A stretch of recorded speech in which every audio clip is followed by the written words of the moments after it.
Please చాలా చర్చ అయింది కాబట్టి without any repetition please. Issue చాలా పెద్ద ఇష్యూ సార్. మీరు చాలా బ్రీఫ్గా చేయమంటున్నారు. దేశవ్యాప్తంగా మొత్తం భారతదేశం అంతా కూడా ఆందోళన జరుగుతూ ఉంది. ఈరోజు మన రాష్ట్రంలో కూడా అన్ని జిల్లాల్లో ఆందోళన జరుగుతూ ఉంది.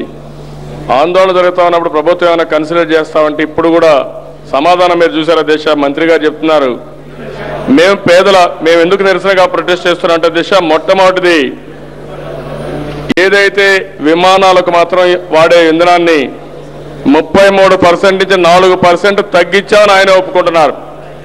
అదే మరి కేంద్ర ప్రభుత్వ ఆదేశ ఇటీవల విమానాలు సరిగ్గా నడవడం లేదని 40% ట్యాక్స్ తగ్గించారు, మొత్తం తగ్గించారు, ప్రైస్ తగ్గించారు. అక్కడ వాళ్ళు 40% తగ్గించారు, మీరు 33 నుంచి 4% తగ్గించారు, అంటే 67% తగ్గించారు. పేదవాళ్ళ మీద మాత్రం భారం 62% వేశారు. అంటే మీకు వచ్చే డబ్బులే కాకుండా ఇంకా ఎక్కువ. ఈ రేట్లు చూస్తే చాలా ఉందో దేశ. ఆ విధంగా మీరు విమానాలకు ఛార్జీలు తగ్గించుకుని పేదవాళ్ళ పైన చాలా స్పష్టంగా భారం వేశారు. ఆటో దోలేవాడి పైన భారం వేశారు, లేకుంటే పేదవాళ్ళ రవాణా పైన భారం వేశారు, ఆర్టీసీ పైన భారం వేశారు. పేద రైతులతో ఈరోజు చూస్తే మళ్ళీ ఎన్నికెళ్ళిపోయారు. డీజిల్ అంతా పెరిగిన తర్వాత ఎకరాకు ఎక్కువ దున్నేదని కూడా ఖర్చు అయిందని మళ్ళా ఎద్దులు పెట్టుకొని మన మడకలు అవన్నీ వాడే పరిస్థితికి తీసుకొచ్చారు. మీరు రైతు ప్రభుత్వం అంటున్నారు. మేము చాలా స్పష్టంగా చెప్తున్నాం, ఈరోజు కాటన్ కొనే నాదుడు లేడు. వేరుశనగ మీరు చేసిన ఎక్స్టెన్షన్ సర్వీస్ లేకుండా మొత్తం రోగం తెగులు వచ్చి మొత్తం వేరుశనగ పోయింది. నిన్నే వరదలు వస్తే, తుఫాను వస్తే ఈరోజు మొత్తం ప్యాడీ పోతే, వరిధాన్యం పోతే దానిపైన మాట్లాడలేకపోతున్నారు. మీరు రైతు ప్రభుత్వాన్ని మాటల్లో చెప్తున్నారు తప్ప యాక్షన్లో మాత్రం రైతుని ఎన్ని విధాల బాధ పెట్టాలో అన్ని విధాల బాధ పెట్టే పరిస్థితి వచ్చింది. అదే మరిగా దేశ ఈరోజు మీరు చూస్తే ట్యాక్సులు పెంచలేదన్నారు. టర్నోవర్ ట్యాక్స్ ఒకప్పుడు డిస్ట్రిబ్యూటర్సే డీజిల్ కంపెనీస్ పే చేసే పరిస్థితి నుంచి అది కూడా కన్జ్యూమర్కి యాడ్ చేసే పరిస్థితికి వచ్చారు. మొత్తం చూస్తే దేశ ఈరోజు ఈ ప్రభుత్వం వచ్చిన తర్వాత మొత్తం అన్ని రాష్ట్రాల కంటే హైయెస్ట్ ట్యాక్సేషన్ మన దగ్గర ఉంది.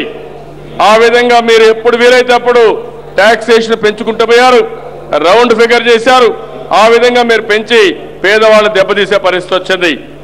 అదే మరిగా దేశం మీరే చెప్పారు, ఎప్పుడన్నా ధరలు పెరిగినప్పుడంతా 20% సీలింగ్ పెట్టుకొని అక్కడికే నియంత్రణ చేస్తామని మీరే చెప్పారు. ఎందుకు మీ మాట మీద మీరు ఉండలేకపోతున్నారు అడుగుతున్నాం. ఈరోజు మీరు చూస్తే అధ్యక్ష, మీరు కానీ పెట్రోల్ డీజిల్ ధరలు తగ్గించుంటే నిత్యావసర వస్తువులన్నీ ధరలు తగ్గేటివి. మీరు కావాలని చేసిన దానివల్ల పేదవాడు ప్రతిరోజు నిత్యావసర వస్తువుల ధరలపైన అధికమైన ధరలు రేట్లు పెరిగే పరిస్థితి వచ్చింది. దీనికి కూడా నిరసనగా దేశ అదే మరిగా ఆర్టీసీకి ఏదో రేట్లు పెంచలేదంటున్నారు. ఆర్టీసీ ఎంప్లాయీస్ అయితే మీరు సెట్విన్ బస్సులు కూడా పేర్లుగా పెట్టి ఈయనే సత్యనారాయణరావు గారు ఉన్నారు. ఆర్టీసీ మొత్తం కూడా నిర్వీర్యం చేసే పరిస్థితికి వస్తున్నారు. మీరు సెట్విన్ బస్సులు పెట్టి వాళ్ళు ఆందోళన పోయే పరిస్థితికి వచ్చారు. అదే మరిగా ఆర్టీసీలో మాత్రం నష్టాలు చూపిస్తున్నారు. పెద్దలు సత్యనారాయణరావు గారు అడుగుతారనుకున్న అధ్యక్ష, విమానాలకు తగ్గించిన వాళ్ళు ఈ సత్యనారాయణరావు గారి మాటని ఆర్టీసీకి కూడా తగ్గించుంటే చాలా రేట్లు తగ్గేవి అధ్యక్ష. అది కూడా మీరు తగ్గించే పరిస్థితులు పెట్టాలి. ఆర్టీసీ బస్సులు ఎక్కేది పేదవాడు ఎక్కుతారు తప్ప డబ్బులుండేవాడు ఎక్కడం లేదు. పేదవాళ్ళకి రవాణా ఆర్టీసీ, దాన్ని కూడా మీరు ఇచ్చేయడం చాలా దారుణం. ఇవన్నీ చూసిన తర్వాత దిశ మేము చాలా స్పష్టంగా ఈ ప్రభుత్వం, కేంద్ర ప్రభుత్వం మీరు ఎన్నికల్లో చెప్పిన మాట నిలబెట్టుకోలేకపోయారు. కేంద్రం అయితే పెట్రోల్ డీజిల్ ధరలు తగ్గిస్తా ఉన్నారు. ఆ రోజు ఎన్డీఏ పెంచారన్నారు. ఎన్డీఏ పెంచారని మీరు చెప్పి ఎన్నికల్లో ఓట్లు వేయించుకున్నారు. మీరు గెలిచి అధికారంలోకి వచ్చారు. ఈ రోజు మళ్ళా మీ పరిస్థితి వాళ్ళు పెంచారని చెప్పి మీరు మాట్లాడుతూ, లేకుంటే తెలుగుదేశం పార్టీ పెంచిందని ఆ రోజు మాటలు చెప్పి మేము తగ్గిస్తా ఉన్న మీరు తగ్గించలేదు. దీనికి నిరసగా అదే మరిగా దేశ ఈ రోజు మంత్రి గారిని, ఎందుకంటే ఒకటి ఆలోచించాల్సిన అవసరం ఉంది. 100 రూపాయలు వంట గ్యాస్ కనెక్షన్ తగ్గిస్తా ఉన్నారు. ప్రతి ఒక్కరు కూడా వంట గ్యాస్ సిలిండర్లు ఇస్తా ఉన్నారు. ఈ రోజు గ్యాస్ ఇవ్వడం లేదు, 100 రూపాయలు పెంచారు. దీనికి కూడా నిరసనగా అదే మరిగా దేశ ఓవరాల్ గా చూస్తే ఇంటర్నేషనల్ మార్కెట్ లో క్రూడ్ ఆయిల్ బాగా తగ్గింది. ప్రపంచంలో అన్ని దేశాలు కూడా పెట్రోల్ డీజిల్ ధరలు తగ్గించారు, అమెరికాలో కూడా తగ్గించారు. కానీ ఈ ప్రభుత్వం మాత్రం ఎన్ని రోజులు వీలైతే అంత కలెక్ట్ చేసుకోవాలని, దోపిడీ చేయాలని చెప్పి ఆలోచిస్తున్నారు.